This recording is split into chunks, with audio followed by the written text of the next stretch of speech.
नमस्कार मंडळी सर्वांना, रामकृष्ण हरी. रेल्वेत 4-5 पोरांनी खोडी काढायचं ठरवलं, पण एका म्हाताऱ्याने त्यांना असा धडा शिकवला की ते आयुष्यभर लक्षात ठेवतील. एकदा एका रेल्वेत अनेक प्रवासी प्रवास करत होते. त्यात एक साधा शांत स्वभावाचा म्हातारा बसला होता. त्यांच्यासमोर 4-5 तरुण पोरं बसली होती.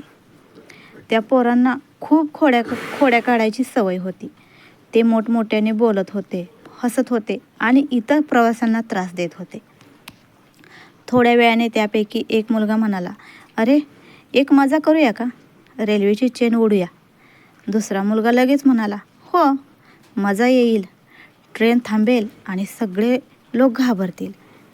हे सगळं ऐकून त्या म्हाताऱ्याने शांतपणे त्यांच्याकडे पाहिलं आणि प्रेमाने म्हणाला, "बाळांनो, असं करू नका.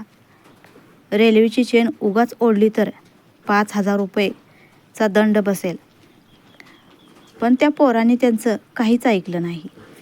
उलट ते हसू लागले.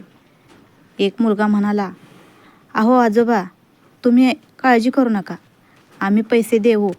आम्ही 5 जण आहे. 1,000 रुपये काढतो आणि आम्ही 5,000 रुपये भरतो. तुम्ही काही काळजी करू नका."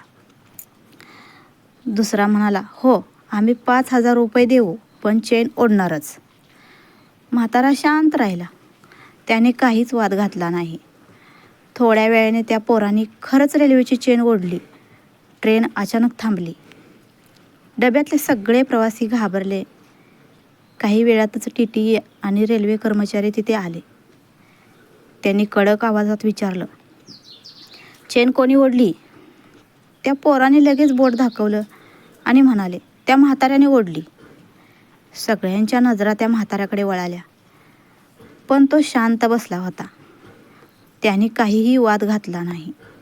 टी म्हणाला, "चेन ओढली आहे तर दंड भरावा लागेल."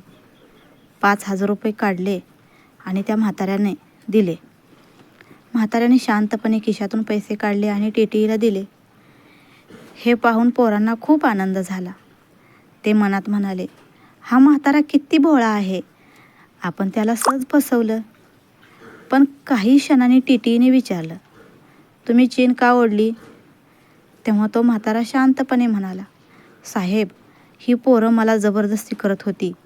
त्यांनी मला धमकावलं आणि माझ्याकडून 5,000 रुपये घेतले."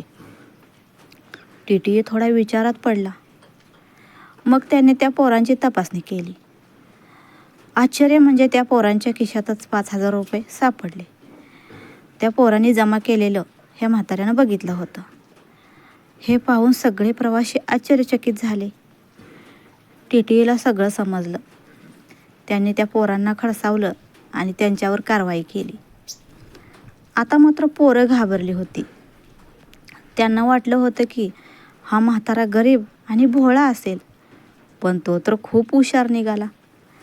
म्हाताऱ्याने काहीही आवाज न करता शांतपणे आपली बुद्धी वापरली आणि चुकी करणाऱ्याला चांगलाच धडा शिकवला. त्या दिवसापासून त्या पोरांना एक मोठा धडा मिळाला. वयाने मोठ्या माणसाचा अनुभव कधीही कमी समजू नका. नीती, शहाणपण आणि अनुभव यांची किंमत पैशापेक्षा जास्त असते, हे लक्षात ठेवा. आणि ही कथा आवडली असेल तर रामकृष्ण हरी कमेंटमध्ये नक्की लिहा. व्हिडिओला लाईक करा, चॅनल सबस्क्राईब करा आणि असंच पुढच्या कहाणीसोबत व्हिडिओमध्ये भेटूया. तर सर्वांना बाय बाय आणि पुन्हा एकदा रामकृष्ण हरी.